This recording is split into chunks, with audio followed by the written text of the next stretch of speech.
क्या किया तूने अथर्व को? मैं तुझसे पूछ रही हूँ, तूने अथर्व को क्या किया? कहाँ है अथर्व? मुझसे क्यों पूछ रही है आप? मैंने उसका ठेका ले रखा है। इसके बारे में मेरे से बात मत करिए।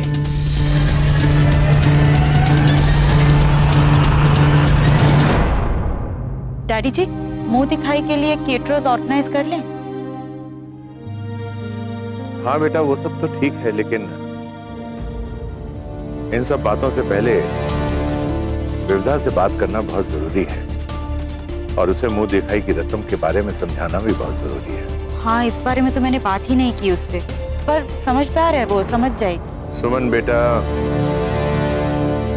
वो अलग माहौल से आई है, उसे इस घर के माहौल के बारे में ज्यादा जानकारी नहीं है और उससे ज्यादा उम्मीद करना भी हमारे लिए सही नहीं होगा। मैं जानती हूँ डैडी जी आप क्या कह रहे हैं, पर जितना मैंने विविधा को समझा है, उसकी सोच, उसके संस्कार काफी मजबूत है।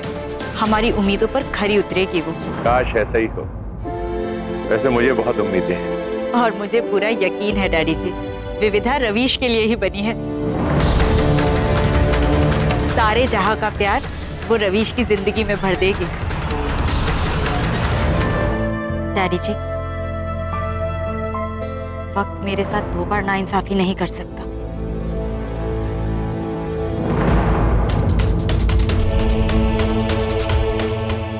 विविधा का चेहरा देखा है मैंने, किसी नई कॉपी के पहले पन्ने जैसे लगता है। अब नई जिंदगी के वो सारे पन्ने रवीश और विविधा मिलकर लिखेंगे।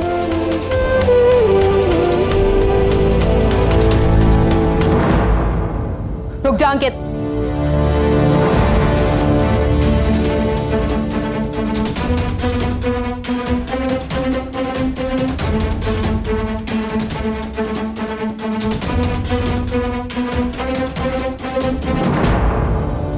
कहाँ है अथर्व? बता। मैं आपको बता चुका हूं ना, मुझे कुछ नहीं पता। कौन था वो? मेरा दोस्त था, भाई था, कुछ भी नहीं ना। घर में गया वो दूध वाला और उसकी माँ।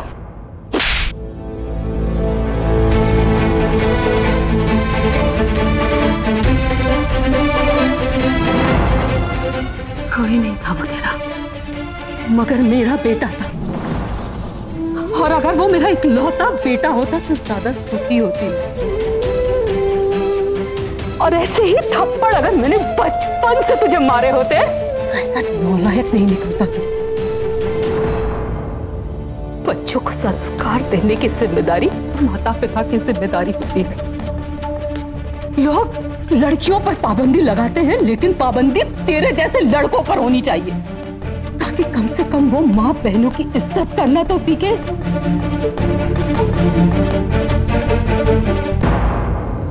अब मैं अपनी गलती सुधारूंगी, अपनी गलती को जुर्म नहीं बनने दूंगी मैं।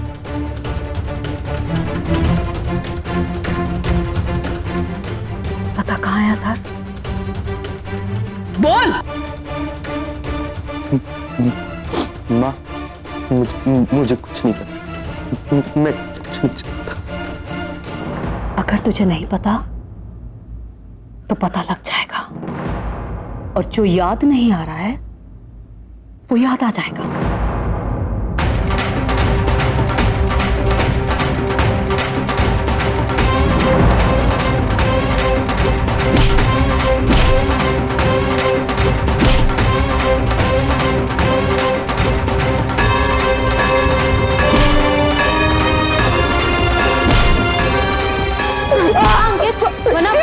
तेरा नाम बुला देगी। अरे बताता हूँ मैं बताता हूँ आपको।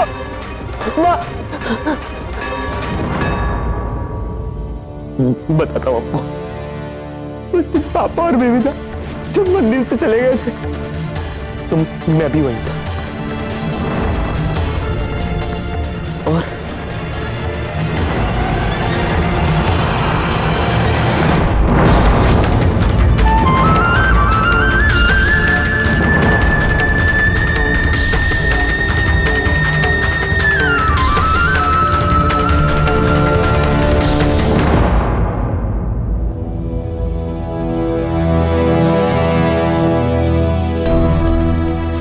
मैं जानती हूँ कालिंदी का सिंदूर और मंगलसूत्र के लिए टोकना तुम्हें अच्छा नहीं लगा, पर विविधा बुरा मत मानो, गलतियां तो होती ही सीखने के लिए हैं।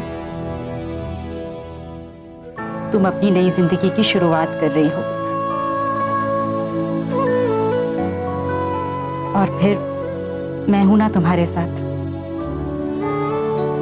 मैं तुमसे कभी कुछ नहीं मांगूंगी, बस मेरे बेटे को दिल से प्यार करना। वैसे वो तो तुम करती ही हो, है ना?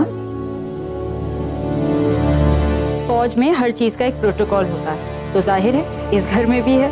सीओ की वाइफ यानी कमांडिंग ऑफिसर की जो वाइफ हैं, उन्हें बाकी फौजी वाइफ्स के मुकाबले सीनियर दर्जा दिया जाता है। मतलब उनके बैठने का इंतजार करना, फिर तुम बैठना। खाना हम सबसे पहले उन्हें सर्व करेंगे, उसके बाद ही खुद खाएंगे। सब लेडीज को उनके सरनेम से एड्रेस करना, जैसे Mrs so and so, aunty वगैरह नहीं। और सब तुम्हें मिसेस वशिष्ठ कह के एड्रेस करेंगे, तो ऑकवर्ड फील मत करना। तुम समझ गई ना? फौज में पंचुअलिटी को धर्म की तरह फॉलो किया जाता है, इसलिए ठीक 5 बजे तैयार होकर नीचे आ जाना। कोई भी अगर तुमसे सवाल करता है तो उसका कॉन्फिडेंटली लेकिन पोलाइटली जवाब देना। बाकी मैं तो हूं ही, ठीक 5 बजे, भूलना नहीं।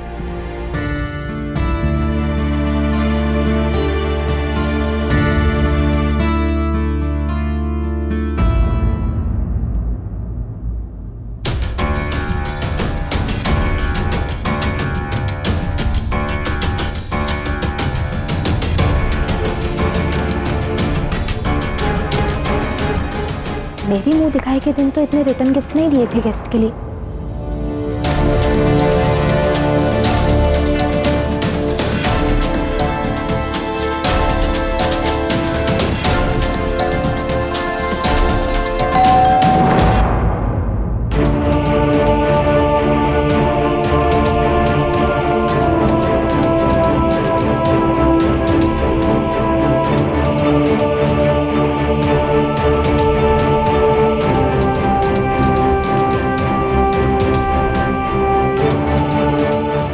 मिसेस वशिष्ठ, आप हमारी एसोसिएशन की लास्ट मीटिंग में नहीं आ सकती, लेकिन हमारी ऑर्गेनाइजेशन ने इस साल आर्मी की चैरिटी के लिए सबसे ज्यादा पैसा इकट्ठा किया है।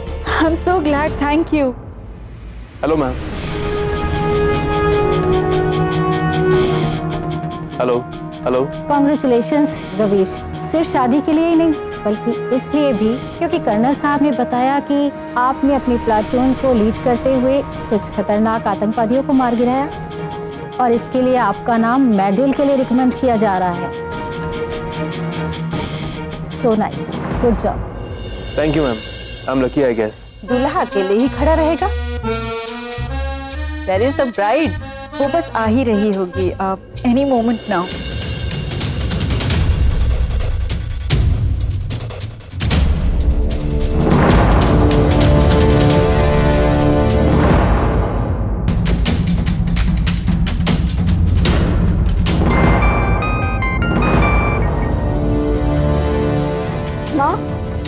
माँ, अथर्व के बारे में कुछ पता चला?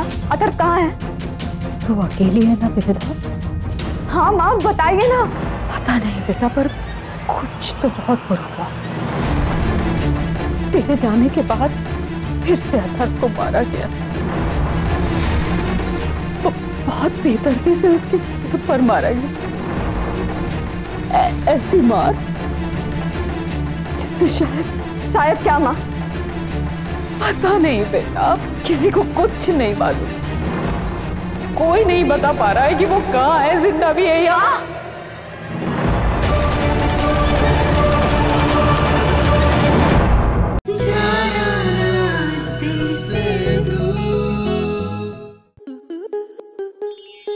स्टार प्लस के ऐसे ही और बेहतरीन लम्हे देखने के लिए सब्सक्राइब करें हमारे YouTube चैनल को।